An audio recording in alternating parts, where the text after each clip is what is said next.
Bugün Amerika Birləşmiş Ştatlarının müxtəlif qabaqcıl təhsil ocaqlarında yüzlərlə azərbaycanlı gənclər təhsil alır. Onlar həm öz müraciətləri əsasında, həm də dövlət proqramı sayəsində bu ölkəyə gələrək burada təhsillərini davam etdirirlər. Həmin tələbələrdən biri Elnarə Hüseynova bugün qonağımızdır. O, New Yorkda fəaliyyət göstərən qabaqcıl təhsil ocaqlarından biri olan Kolumbiya Universitetində təhsilini davam etdirir. O, həm öz həyat hekayəsini, həm də bura gəliş hekayəsini bizimlə bölüşəcək. Sizlərə məsləhətlər də olacaq. Əgər Amerikada təhsil almaq arzusundasınızsa, ekrana yaxın əyləşin. Məhz Elnarədən həm onun məsləhətlərini, həm də onun öz hekayəsini dinləyəcəyik.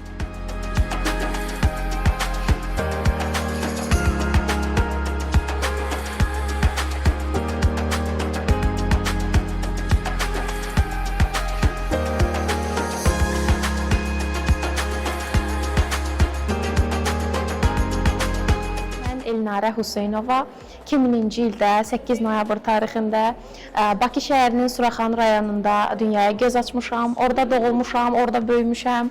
Ömrümün 23 ilindən çoxunu orada keçirmişəm. Daha sonra 2018-ci ildə İlyas Əfəndiyev adına Eltar Gimnaziyanı yüksək qiymətlərlə bitirmişəm. 600 bal yığaraq Azərbaycan Respublikası Dövlət Gömrük Komitəsi Akademiyasının Gömrük İşi Fakültəsinin İqtisadiyyat İdarə etməsi üzrə ixtisasına qəbul olmuşam. 2022-ci ildə bakalavr təhsilimi bitirdikdən sonra xaricdə təhsil almaq üçün fəaliyyətə başlamışam. Hansı ki, bu yolda mühüm olan imtahanların keçirilməsi, müəyyən dokumentlərin, materialların toplanması, 2 ilə yaxın bir müddətdə bütün bu proseslərə hazırlaşmışam. Daha sonra 5-ə yaxın xarici universitetdən qəbul almışam. Onlardan biri də Kolumbiya Universiteti olub. Hal-hazırda qardaşımla birlikdə Amerika Birləşmiş Ştatlarında təhsil alırıq, magistr təhsilimizi davam elətdiririk. Mən Kolumbiya Universitetində, qardaşım isə University of Marylanddə təhsilini davam elətdirir. Bu yola birlikdə başlamışıq, birlikdə addımlamışıq. Bu bizim arzumuz olub və onunla birlikdə bu yolda addımlamağım mənim həyat yolumu, hekayəmi, xaricdə təhsil hekayəmi daha da maraqlı hala gətirmişdi. Çünki hər daim bu yolda bir-birimizi dəstəkləmişik, bir-birimizə dəstək olmuşuq və mən çox şanslıyam ki, onun kimi bir qardaşa sahibəm demək istəyərdim. Bir qədər ailəni tanıyaq. Necə bir ailədə doğulmusan? Ailəm 4 nəfərdən ibarətdir. Anam, atam, qardaşım və mən.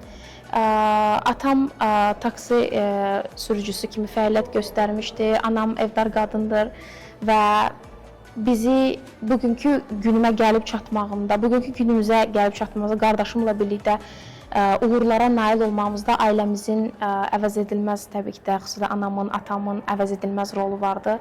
Belə deyərdim, çox keçməkəşli yollardan keçmişik, amma buna baxmayaraq hər zaman bir-birimizə dəstək olmuş və göründüyü kimi burada hal-hazırda qabaqcıl universitetlərdən biri olan Kolumbiya Universitetində təhsilimi davam elətdirirəm. Ailəmə çox şey borcluyam. Onlara buradan dərin təşəkkürlərimi bildirirəm. Mənim belə deyərdim ki, hekayəm çoxları üçün örnək olmuşdur, çoxlarına ilham mənbəyi olmuşdur. Çünki mən deyərdim ki, həyatda heç nə asan deyil, heç nə. Təbii ki də görünən uğurların ardında görünməyən bir zəhmət vardır. Mən də bu yolu qardaşımla birlikdə addımlamışam.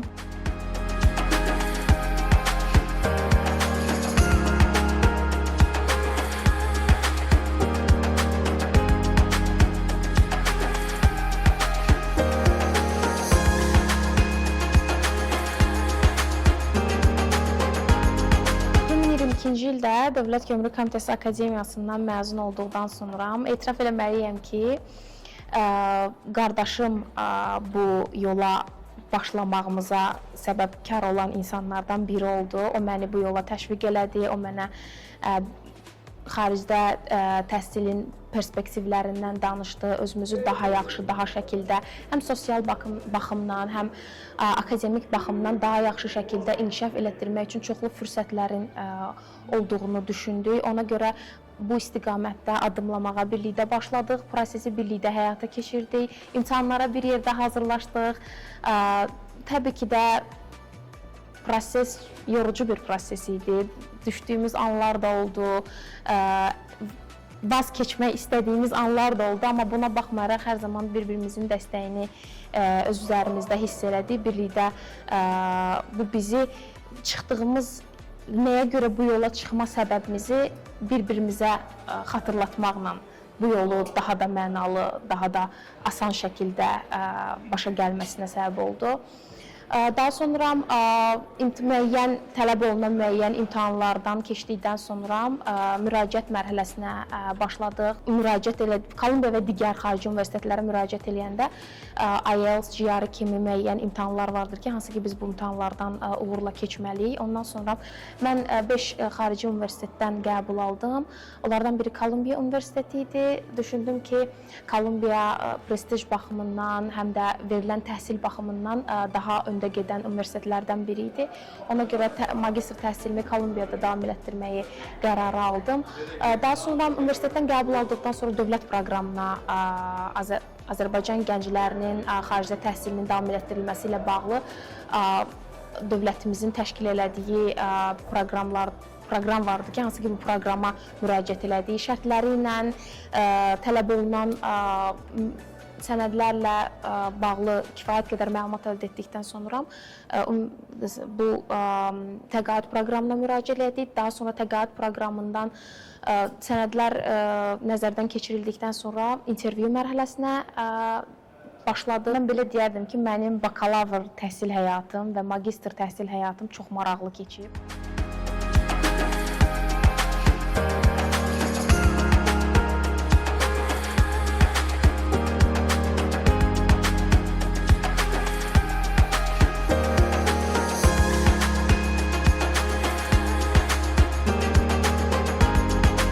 Hansı ki, mən düşünürəm ki, mən şəxsən özüm bir tələbə kimi bakalavr təhsil müddətimi də, magistr təhsil müddətimi də daha maraqlı hala gətirmişəm. Çünki bakalavr vaxtında da çox, belə deyərəm, sosial tələbə olmuşam, aktiv tələbə olmuşam, tələbə gənclər təşkilatında sədr müavini vəzifəsində çalışmışam.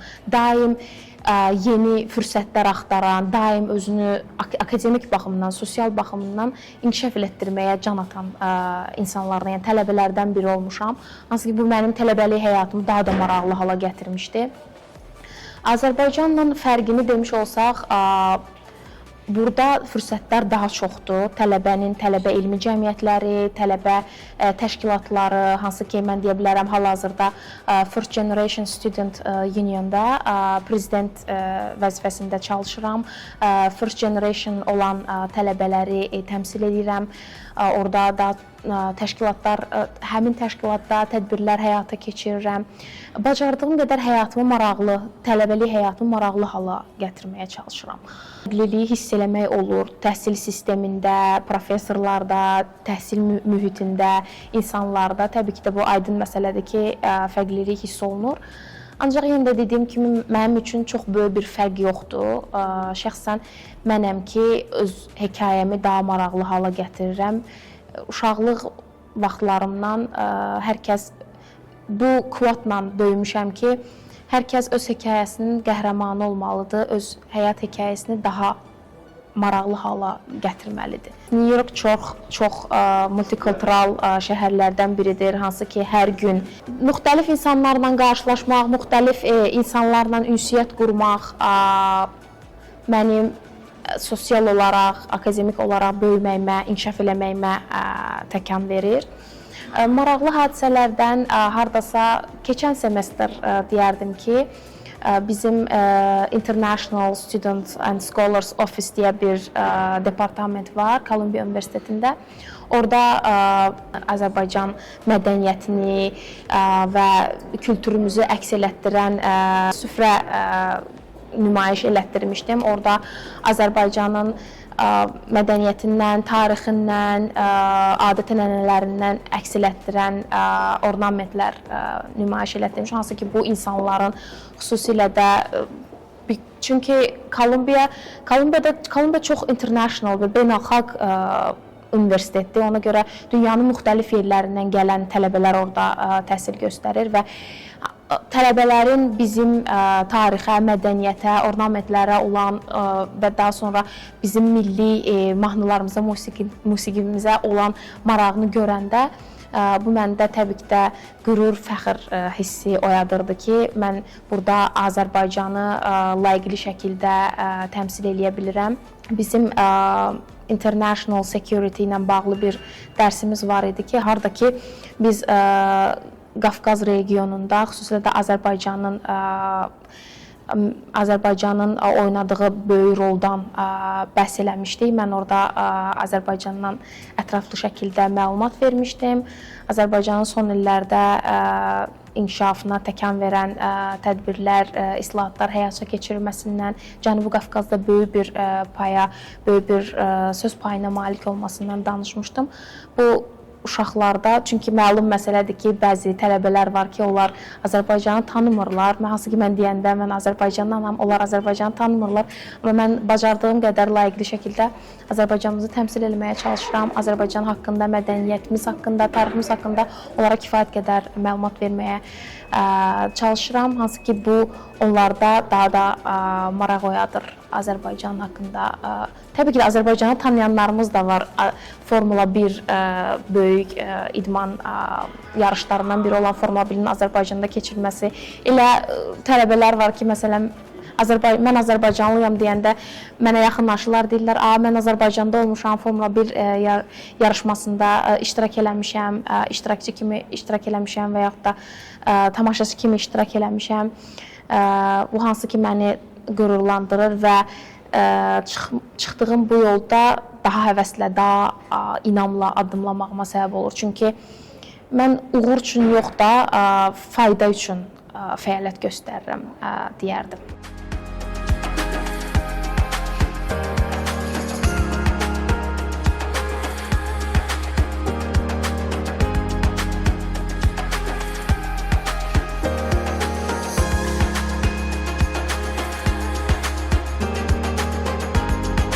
Təzə gəldiyim zamanlarda çətinliklərim daha çox idi deyə bilərəm. Ancaq zaman keçdikcə daha da yaxşı alışırsan. Hal-hazırda çətinliyim deyərdim ki, ailə həsrəti təbii ki də. Çünki həyatımda heç bir dönəmdə, həyatımın heç bir mərhələsində, heç bir dönəmində ailəmdən ayrı qalmamışam. Hal-hazırda 25 yaşım var.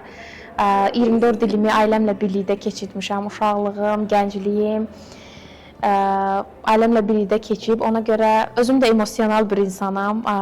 Anam da emosional, xüsusilə də anam çox emosionaldır. İki övladının da təbii ki, bir nöqtədə bu onlar üçün qürur mənbəyidir. Mən bilirəm ki, onlar bu video baxanda, bu müsahibəyə baxanda kədərlənəcəklər, həm də sevinəcəklər, göz yaşlarına qərq olacaqlar, amma bu təbii ki də xoşbəxtlikdən olacaq. Sevinəcəklər, ancaq çətindir, yəni ailəsiz yaşamaq çətindir. Bilirəm, burada təhsil müddəti, yəni müəyyən bir müddət ərzində buradayam. Təhsilimi başa vurduqdan sonra ailəmin yanına qayıdacağam. Ancaq yenə də bu müddət ərzində ailəsiz yaşamaq çətindir. Hal-hazırda alışmışam deyərdim, amma bəzi məqamlarda onların yoxluğunu daha da hiss edirəm. Məzun olduqdan sonra rəqəmsal inkişaf və innovasiya sahəsində karyeramı qurmağı planlayıram. Xüsusilə də innovasiya və rəqəmsal inkişaf agentliyi kimi qurumlarda data senterlərin yaradılması, süni intellekt texnologiyalarının inkişaf elətdirilməsinə töhfə verməkdir. Məqsədim Azərbaycana qayıdıb, burada əldə etdiyim bilik və bacarıqları uyğun şəkildə, müəyyən şəkildə, uğurlu şəkildə tətbiq eləməkdir. Sənin kimi çox çətinliklərdən keçərək ailənin dəstəyi ilə, ailənin mənəvi dəstəyi ilə öz yolunu açan gənclər çoxdur Azərbaycanda. Sən də onlardan birisən. Bax, onlara, hansı ki, sənin yerində olmaq istəyən gənclərimiz də var, onlara məsləhətin nədir? Mümkün olduğu qədər bu prosesə erkən başlamalarıdır. Çünki bu proses olduqca uzun bir prosesdir və yorucu bir prosesdir. Mümkün olduğu qədər erkəndən başlasınlar. Əgər məsələn 2027-ci ildə təhsil almağı planlayırlarsa, 2024-25-ci ildən bəri bu prosesə başlamaqlarını məsləhət görərəm. Daha sonra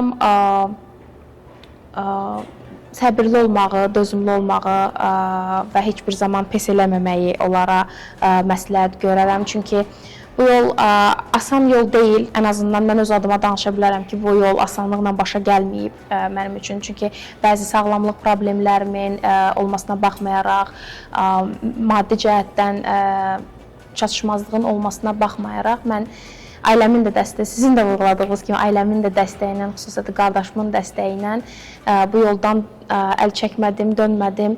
Onlara səbirli olmağı, möhkəm olmağı və ən əsas da qərarlarında qəti olmağı məsləhət görərəm.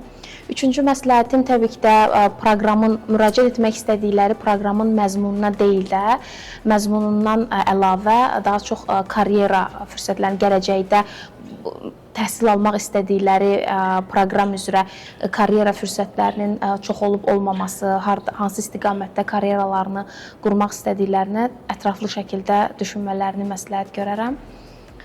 Və pes eləməməyi deyirəm, hər kəsə uğurlar arzulayıram. Əgər disiplinlisənsə və çıxdığın yolda qərarlısansa, yolun sonunda əlbəttə ki, uğurlu olacaqsan. Və düşdüyümüz anlara baxmayaraq, daha da inamlı və möhkəm olmağı, səbirli olmağı bu yol mənə öyrətdi.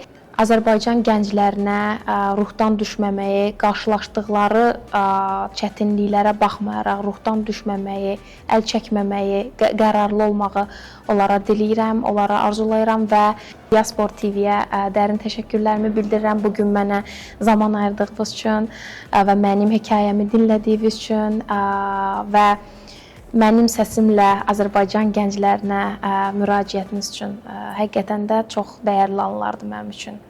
Təşəkkür edirəm.